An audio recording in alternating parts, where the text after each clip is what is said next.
ànd ci maa lay nuyuwaat baax Aïssatou. di nuyu Serigne Niang bi nga xam ne moom lañ bokkoon plateau di ko félicité baax ak Maïba Pène di leen di remercier ci bu baax a baax di leen di remercier ci teewlu bi ñuy commencé teewlu mu kon mbokk yi ci li nga xamante rek moom moo gën a fës dañ ci ñëw njëkkee ci direct news mbokk yi mu ngi ñuy xëyee ci rassemblement chez Jojo le seul terrain meeting qui veille donc mu ngi noonu li nga xamante ni daal moom mooy Jojo mii moom moo woote woon ne la yónni leen seen CV gaaw ñi daal di leen recruter nga rassemblement bi nga xamante ni nag def na ko muy le seul terrain meeting qui veille en tout cas ki nga xamante ni mooy Pape Diogoy Faye def na ci benn bataaxal. Ce pays montre désormais où se trouve le centre de gravité de la mobilisation nationale voilà moom da doon woote rek dégg nga mu xëy rek gars yi bëri lool ci place bi. moom nag ci ay produits lay da doon jaay waaye dafa mel ni daal da bëgguñu soppi ko Terra Meeting Direct News moom la xëyee kon mbokk bi jógee ci loolu dañuy ñëw ci li nga xamante ne moom mooy enquête yéeni kaay ñëw na ci Diomaye président Pastef voilà le sacrilège de docteur Diouf Abdourahmane Diouf ba léegi moom moo def polémique bi ndaxte position docteur Abdourahmane Diouf ci moom mooy ci Diomaye président donc ak Pastef lañ commencé ne face aux attaques contre le président docteur Abdourahmane Diouf se positionne en bouclier et essuie toutes les critiques. L'homme semble conscient des risques qu'il a pris en considérant le président comme la seule constante. Donc mu ngi noonu quel scénario pour le président de Awali et le ministre de l'environnement docteur Abdourahmane Diouf daal mu ngi nekk ci ay position voilà dëgër këcc ci ba pare nag am assurance yi li muy wax qu'est-ce qui se passe en tout cas mbokk yi li wit danañ ci leeral le fonds d'appui à la presse. Le CDEPS dénonce la violation de la loi lii ministre bi def wala jaarale ko ci directeur am bi général bi di Habibou Dia CDEPS muy collectif des diffuseurs éditeurs du Sénégal nee na ministre bi dafa violer loi bi donc mbokk yi loolu la journal bi di enquête yéene kaay dal di xëy tey bu ñëwee ci direct L'As quotidien mu ngi ñëwal ci photo Mansour Faye surfacturation de marché de riz Covid-19 le pôle judiciaire financier ordonne un non-lieu loolu de la journal bi wax nee na daal pôle judiciaire financier def na non-lieu ci dossier bi ñu accusé Mansour Faye ci surfacturation ci marché du riz alors mu ngi noonu retour annoncé au courant du mois de novembre en Gambie ki ñu annoncé dana ñëw ci weeru novembre bi ci Gambie mooy kan mooy les exigences de Yaya Jammeh voilà les exigences de Yaya Jammeh pour mu ñëwaat ci novembre ci Gambie ndaxte Gambie ñi ngi jëm ci ay élections présidentielles mbokk yi donc mu ngi noonu nga gis ne maître El Hadji Mamadou Ndiaye maire de Thiaroye monsieur le Mamadou Ndiaye maire de Thiaroye-sur-Mer je suis ni avec Barthélemy ni avec Khalifa voilà nee na nekkut ak Barthélemy Diaz nekkut ak Khalifa tension socio-politique wàllu askan wi ravi le débat sur le chef de l'opposition mu ngi noonu alors mbokk bi jógee ci L'As quotidien dañuy jëkk ci beneen bi mooy le quotidien yéen kaay de Madiambal Diagne le quotidien yéen kaay de Madiambal Diagne mi ñuy wax ci affaire fonds Covid Mansour Riz en attendant donc mu ngi noonu les fournisseurs et l'ancien DAGE du ministre obtient un non-lieu l'ancien ministre du développement communauté expert la même issue au niveau de cour de justice en tout cas mu ngi noonu ñi nga xamante ni ñoo doon complice yu Mansour Faye peut-être ex DAGE bi ak les fournisseurs yi mujj nañ am non-lieu est-ce que Mansour Faye dana ko am ci cour de justice en tout cas mu ngi noonu ba tey ñëw nañ ci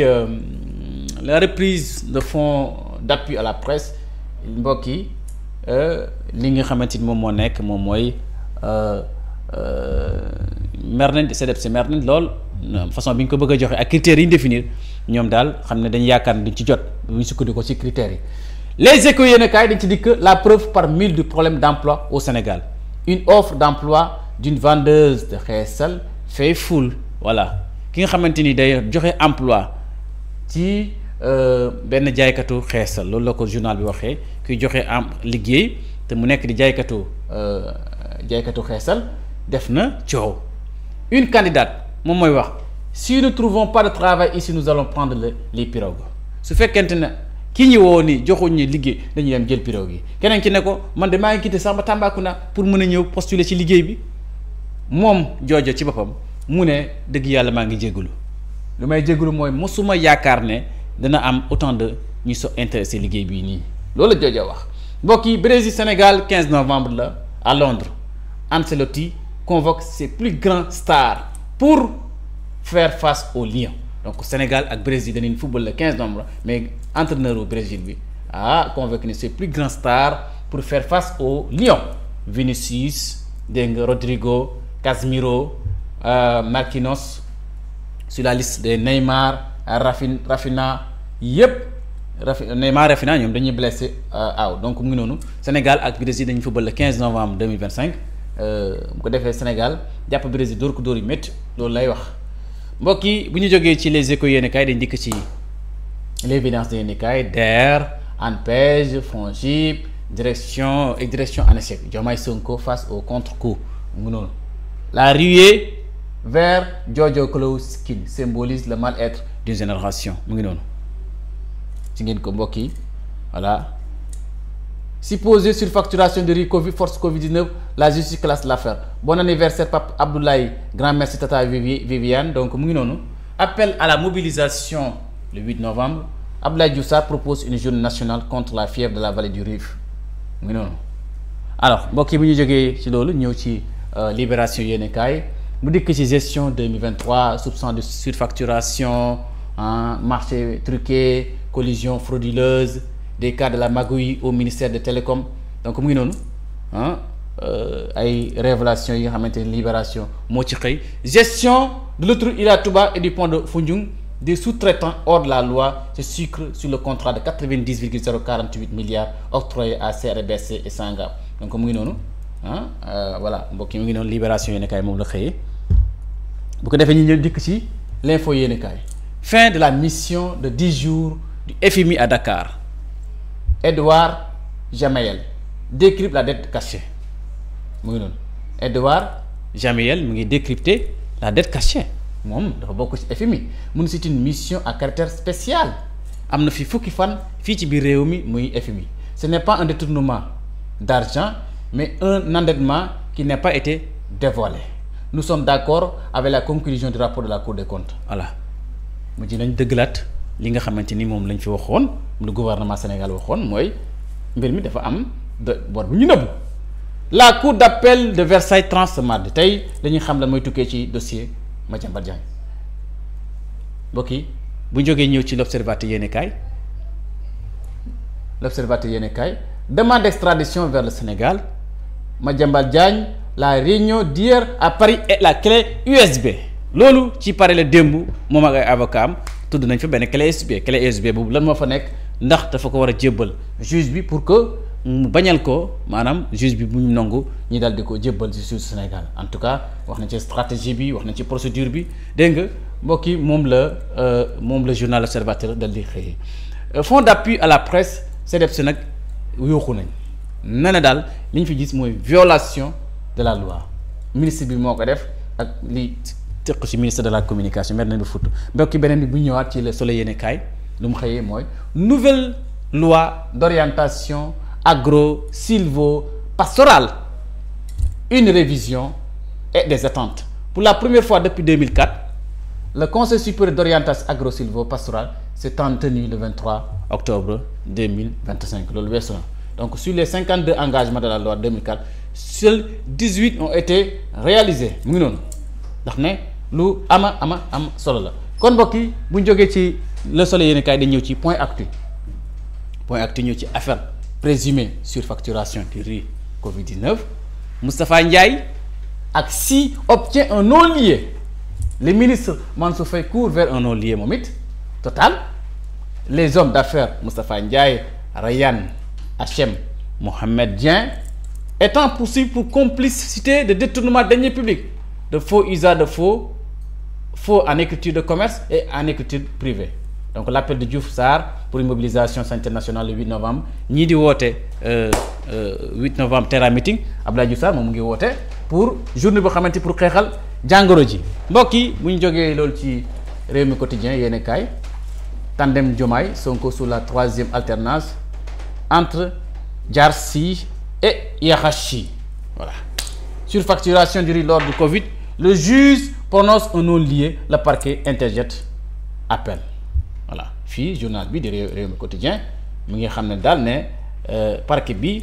interjeté na appel d'accord benn yoon ñooñu ànd ak Mansour Faye ci complicité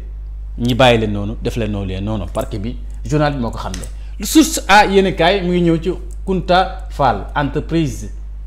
Kunta Fall entreprise la épinglé par l'ARCOP dans le marché de la ville de Dakar voilà Kunta Fall mi nag dañ ko épinglé par rapport bi par l'ARCOP mooy l'autorité de la régulation de la commande publique moo ko épinglé ci marché ville de Dakar DG bi di Abdou bu Kunta Fall la wax na nag moom ngi nii moom la DG bi dal di wax waaye dañ ko épinglé pour faire face aux difficultés économiques qui étranglent la presse le GFM se réinvente mu ngi noonu ndaxte ba léegi coowal aide à la presse bi la en plus de recevoir recourir au licenciement d'une partie de son personnel pour motif économique le groupe Futurs Médias a décidé à compter du 1er novembre 2025 de réduire les salaires de ces travailleurs à hauteur de 10% pour certains et 15% pour d'autres selon le niveau de la solde loolu mu nekk xibaar boo xamante ni est-ce que dana neex travailleurs yi mu nekk lu diis mbokk yi bu ñu jógee ci source a yéene kaay dañuy dikk ci li nga xamante rek mooy Sud Quotidien souveraineté scientifique et diversité linguistique Diomaye réinvente la francophonie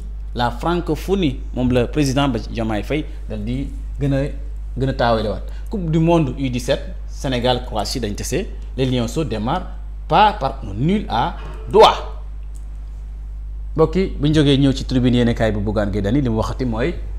dossier de surfacturation de riz grosse déception le juge blanchi na Mansour Faye waaw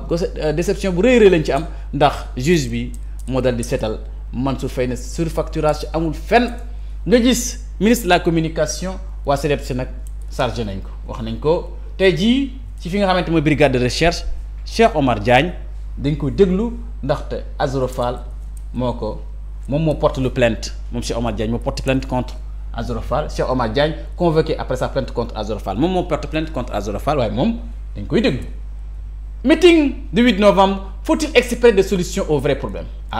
loolu lañ samp laaj ci mbokk yi ci journal bi di Tribune yéenekaay ñëw ci Vox Populi mi ngi xamal ne affaire de la surfacturation dikkaat nañ ci ndax moom ñu toppoon Mansour Faye ak ay complices am def nañ non lieu ñu ñëw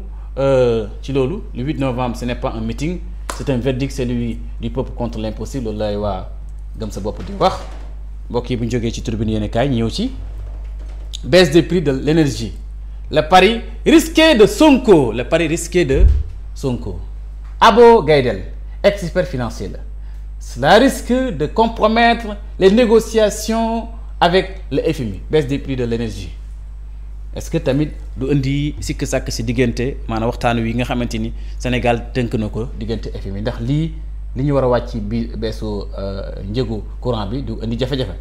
Guy Sylvain Thiam expert financier moom it mu ne peut-être que la production de gaz et de pétrole nous fournira des prix bas voilà mu ngi noonu loolu yëpp nag mu nekk loo xamante ni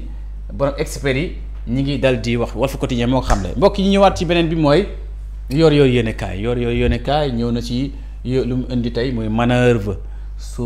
souterraine yu jëf yi ñu def ci suuf ak ay meskan d'Abdourahmane Diouf ak yu muy def ci suuf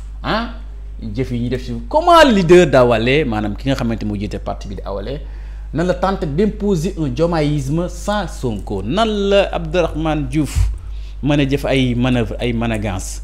ci mbir mu bëgg créer benn Diomaye Faye sans Ousmane Sonko loolu journal bi ñëw mooy coow li nga xamante ni fan yi dëgg yàlla ñu ngi koy gis ci réewum Sénégal muy jur polémique diggante Abdourahmane Diouf di woote ne ñu ngi woote pardon woote nañ fàttaliku nañ def en tour def benn bloc nekk ci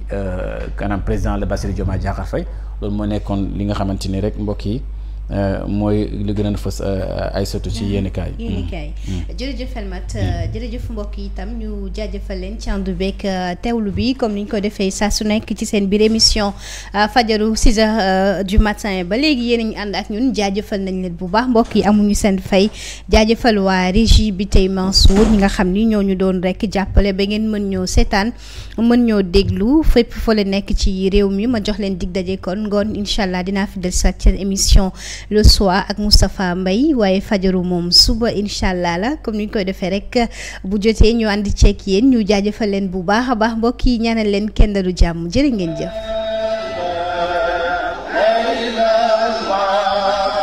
mbokki Sénégal bés bu rëy dëgmal na di journée culturelle Maulana Cheikh Ibrahima Niass bu ñuy def at mu jot ci ndigalu Cheikh Mouhamadul Mahi Ibrahima Niass di xalif bu fayda at Tijaniya ak ci taxawaayu Cheikh Mouhamadul Amin Ibrahima Niass ñu koy naan Baba Lamine Niass nekkal xalifa bi ci Ndakaaru ak Cheikh Ahmad Tidiane Ali Cissé di imam bu grande mosquée bu Medina Baye Cheikh Mouhamadul Mahi Ali Cissé di porte-parole bu Medina Baye ak jamiyatu Ansari Din groupement Dakar ñu am mbégte di leen yëgal seen journée culturelle bu ñuy def at mu jot muy ànd ak méga hadratul juma ren nag ñu jàpp ko àjjuma yem ak juróom-ñaari fan ci weeru novembre ñu koy defee ci stade municipal bu Parcelles Assainies ci njiital ak teewaayu xalifa bi di Cheikh Mouhamadul Mahi Ibrahima Niass parrain bés bi nag di ay jàmbaar yu ràññeeku ci ëttu Cheikh al Islam El Hadji Ibrahima Niass Seyda Safiyatu Niass bintu Cheikh Ibrahima Niass Baye Amadou Camara di muxaddam ak Cheikh Ousmane Cissé di muxaddam kon bés bango di journée culturelle Maulana Cheikh Ibrahima Niass